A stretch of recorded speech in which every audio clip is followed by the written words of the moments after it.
Let's continue with this now. Our borders open for international arrivals, as you've just heard, but two of our biggest leisure markets are not allowed in due to their infection levels. The USA and the UK make up a big chunk of our leisure tourism market. There are 57 countries banned from leisure travel to South Africa at the moment, but the whole of Africa is open, well, bar some glitches, as we heard from Kailisha. Let's discuss the opportunities that do exist. And I'm joined now by economist and executive director of the group Political Economy South Africa, Sally Burdett. Good evening to you, Sally. It was quite interesting listening to Kailisha, who's at the border post at Beitbridge, saying that it was all being processed from the South African side, but getting into the Zimbabwean side, it was not happening. And it just reinforces that while this is a wonderful opportunity to try and grow trade within Africa and with our neighbours, there is so much red tape, isn't there?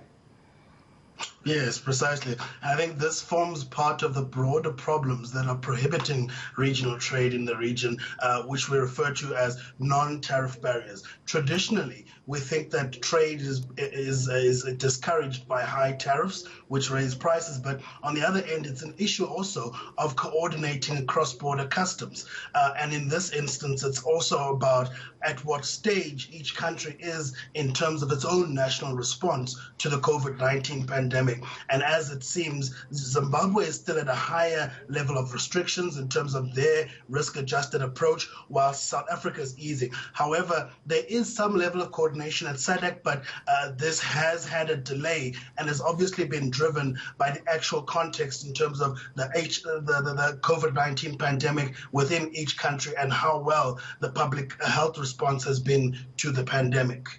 So if we want to capitalize on the markets that people are allowed to come from, so the whole of Africa is allowed to come to South Africa, as you rightly point out. If they've got restrictions their side, that's not going to happen. Just how open for business is Africa at this point, though? Sure. I think we're at a point now that, the African integration process is being strongly driven also by economic interests. Historically, the process of African integration has been driven by the politics and agreements that were being put in place without necessarily encouraging the regional trade, which is what has really been the driver for regional integration elsewhere in the world. If you think of Europe, for example, one of the core reasons that led to the establishment of the euro, the single currency, was the difficulties of trading in all the multiple currencies across Europe. And so I think at this point, yes, Africa is open for business, and this is a great time given that we have a sort of first mover advantage, given that the impact that COVID-19 has had in terms of public health, which has allowed many countries to ease the restrictions quite quickly. However, sectors such as tourism will still suffer regardless as a result of the differences amongst countries, but also the additional restrictions that are necessary to put in place in order to secure the national response. And of course, South Africa, with the highest infections on the continent, is seen as a risky country probably to come to. So if we have to focus on Africa at the moment, which countries do you think South Africa should be focusing on building good relations with? Sure. I think the immediate neighbors within SADC region should be the core focus. And as you said, South Africa currently, given the death rate of the COVID-19 pandemic, is seen as a high risk. However, all of our neighbors have had less than 300 deaths in terms of the national impact of COVID-19 in their countries. And so this is a clear illustration of at least being able to move quite quickly in easing restrictions of trade and business amongst one another. And then obviously the rest of the continent is still open game, given that we've signed onto the Africa Continental Free Trade Agreement. But these sorts of arrangements will take medium to long term in terms of implementation. However, the immediate region, with SACU being the core and SADC region, is open and prime for business right now in order to kickstart the economic recovery, not just in South Africa, but in the region as a whole.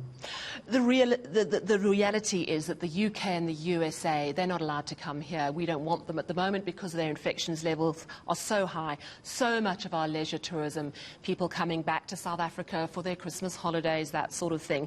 Realistically, with those restrictions, if they stay in place for, let's say, up to December, less tourists surely is going to mean less work. We've just had absolutely horrific unemployment figures this week. Could this have a direct impact on jobs? I think definitely. And, what you're pointing to is also the unequal impact of the COVID-19 pandemic across sectors. I mean, yes, there is the allowance in terms of business travel, but this means that a large numbers that we see for tourism aren't going to be allowed to come to South Africa. And so the tourism sector as a whole is going to be most severely affected. However, there's still opportunity elsewhere. If you think of finance and other areas of business that will be allowed to continue to operate during this period while we're under level 1. And so, yeah, there definitely is going to be an unequal impact in terms of the economic fallout, but there are opportunities that exist still amongst the difficulties that we're still facing in the economic recovery. Yeah, I guess now it really is the time to hustle for those opportunities. Thank you so much for your time this evening. Economist and Executive Director of the Group Political Economy South Africa, Biniza.